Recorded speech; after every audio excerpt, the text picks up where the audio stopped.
ఏపీలో భిన్న వాతావరణం కనిపిస్తోంది. మధ్యాహ్నం వరకు తీవ్ర ఎండలు, ఆపై ఉరుములతో కూడిన వర్షాలు పడుతున్నాయి. గత కొద్ది రోజులుగా ఇదే పరిస్థితి కొనసాగుతుంది. నిన్నటి వరకు రేమాల్ తుఫాన్ ప్రభావంతో వర్షాలు పడతాయని హెచ్చరించిన వాతావరణ శాఖ ఇప్పుడు ఎండలు భారీగా ఉంటాయని హెచ్చరించడంతో ప్రజలు ఆందోళన చెందుతున్నారు. ఈ ఏడాది వేసవి ప్రారంభం నుంచి ఏపీలో ఎండలు మండుతున్నాయి. అయితే గత నెల రోజులుగా అడపాదడపా వర్షాలు పడుతుండటంతో ప్రజలకు ఉపశమనం కలిగించినట్లయింది. కానీ మరో 2 రోజుల పాటు ఏపీలో భారీ స్థాయిలో ఎండలు కాస్తాయని వాతావరణ శాఖ హెచ్చరికలు జారీ చేయడం మాత్రం ఆందోళన కలిగిస్తుంది. రేమాల్ తుఫాన్ ప్రభావంతో నంద్యాల జిల్లాలో జోరుగా వర్షాలు పడుతున్నాయి.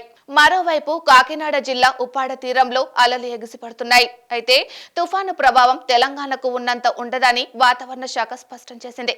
సోమవారం రాష్ట్ర వ్యాప్తంగా 72 మండలాల్లో తీవ్ర వడగాల్పులు, 200 మండలాల్లో వడగాల్పులు వీస్తాయని వాతావరణ శాఖ అలర్ట్ చేసింది. మంగళవారం సైతం 160 మండలాలలో తీవ్ర వడగాల్పులు, 149 మండలాల్లో వడగాల్పులు వీస్తాయని హెచ్చరికలు జారీ చేసింది. ప్రజలు అత్యవసరమైతే తప్ప ఇంటి నుంచి బయటకు రావద్దని సూచించింది. 4 రోజుల పాటు ఇదే పరిస్థితి కొనసాగనుందని స్పష్టం చేసింది. ఈ నెలాఖరుకు రుతుపవనాలు కేరళలో ప్రవేశించే అవకాశం ఉందని అంచనా వేసింది.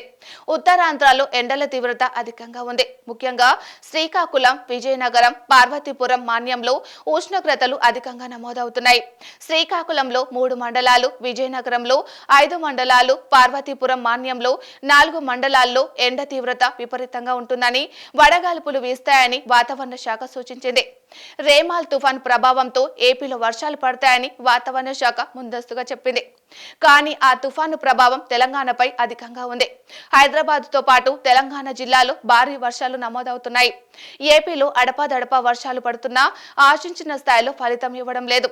రైతాంగానికి అవసరమైన స్థితిలో వర్షాలు పడటం లేదు. అయితే ఈ నెల చివరకు నైరుతి రుతుపవనాలు కేరళ తీరానికి తాకుతాయని వాతావరణ శాఖ సూచించింది. దీంతో రుతుపవనాలు రాకతోనైనా వర్షాలు ప్రారంభమవుతాయని ఏపీ ప్రజలు ఆశగా ఎదురుచూస్తున్నారు. అంతవరకు ఈ రాళ్లు పగిలే ఎండతో ఇబ్బందులు తప్పవని భావిస్తున్నారు.